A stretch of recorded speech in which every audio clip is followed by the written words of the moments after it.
ہے۔ ہمیں قرآن کیا کہتا ہے؟ صرف ماں باپ کے بارے میں ذرا سنو۔ میں نے جو قرآن مجید فرقان حمید کی آیت آپ کے سامنے تلاوت کی ہے، اللہ پاک نے فرمایا محبوب جب یہ پیسے والے لوگ، مالدار لوگ آپ سے آ کے سوال کریں یسألونک ماذا ينفقون، یہ پیسہ کہاں پہ خرچ کریں، کس جگہ کے اوپر یہ دولت خرچ کریں جس سے خدا اور مصطفیٰ راضی ہو جائیں، سنو اللہ کا قرآن کیا کہتا ہے۔ فرمایا یسألونک ماذا ينفقون، محبوب جب یہ آپ سے آ کے سوال کریں کہ یہ پیسہ اور دولت کہاں پہ خرچ کریں، کل ما انفقتم، میرے محبوب آپ اپنی زبان پاک سے اعلان فرما دیں خدا تمہاری اس دولت سے پیار کرے گا، خدا تمہارے اس پیسے سے محبت کرے گا، خدا تمہارے اس پیسے کو درجہ قبولیت عطا فرمائے گا۔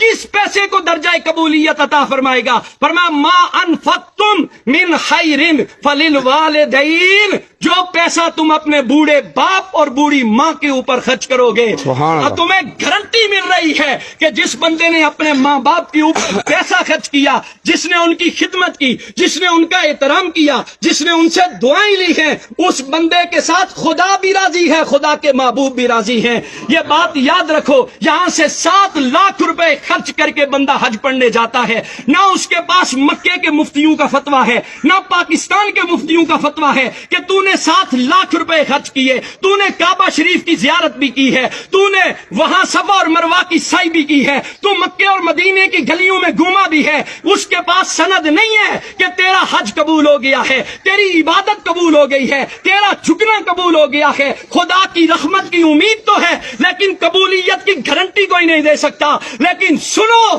جنہوں نے ماں باپ کی خدمت کی ہے، ان کے ساتھ محبت کا رشتہ قائم رکھا ہے، میرے آقا کی حدیث پاک کہتی ہے، فرمایا صبح سویرے اٹھو مسکراتے چہرے کے ساتھ اپنے باپ کے سامنے جا کے کھڑے ہو جاؤ، اپنی ماں کے سامنے جا کے کھڑے ہو جاؤ، ہنستے مسکراتے چہرے کے ساتھ۔ ان کی خدمت تو بات کا درجہ ہے، ان کو پیسے دینا تو بات کا درجہ ہے، صرف اپنے ماں باپ کی مسکراتے چہرے کے ساتھ ان کی زیارت کر لو۔ حضور علیہ الصلوۃ والسلام نے فرمایا گارنٹی ہے اسے کہ میرا رب اسے مقبول حج کا ثواب عطا فرمائے گا۔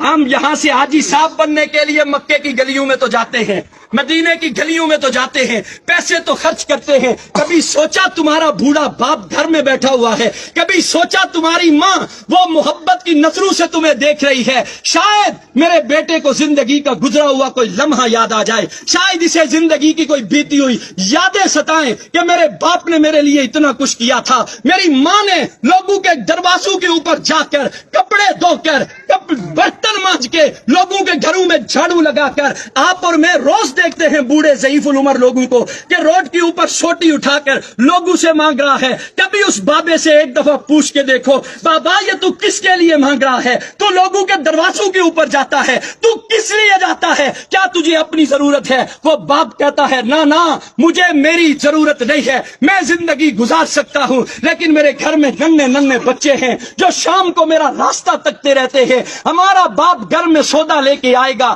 ہمارے لیے اناج لے کے آئے گا، وہ سارا دن دھوپ کے اندر رہ کر محنت کر کے تمہارے لیے لا کے وہ خرید کر کے لاتا ہے۔ کبھی تمہارے دل کے اندر حیا پیدا نہیں ہوئی؟ آج تمہارا باپ تمہارے سامنے کھڑا ہے اور ہماری یہ نوجوان نسل اپنے باپ سے کہتی ہے او جی تساں ڈن بھائی ہوئی جی انہاں دا دماغیا کم نہ کرنا، سڑکیں چنی تے سڑے نوجوان اپنے پیو نے بارے چ گلاں نے، پاپا تس ناراض نہ ہویا، سڑے ابے اور نے دماغیا کم نہ کرنا، محلے والے گچیا نے سڑے اما نے دماغیا کم نہ کرنا۔ میں حیران ہوتا ہوں ایسی اولاد پر۔ یاد رکھ لو جو قرآن اور حدیث ہمیں پیغام دیتا ہے، خدا کی عزت کی قسم کھا کے کہتا ہوں خدا دولت سے پیار نہیں کرتا، جو دولت ماں باپ پہ خرچ نہ کرو۔ وہ تمہارے سجدے، تمہاری عبادات، تمہاری ریاضات، تمہارا قرآن کی تلاوت کرنا، اگر تمہارے بوڑھے ماں باپ تم سے ناراض ہیں تو یہ بات دل سے نکال دو، خدا تمہارے سجدوں کو قبول کرے گا، خدا تمہاری عبادت کو قبول کرے گا۔ ماں کا تو کیا کہنا میرے بھائی،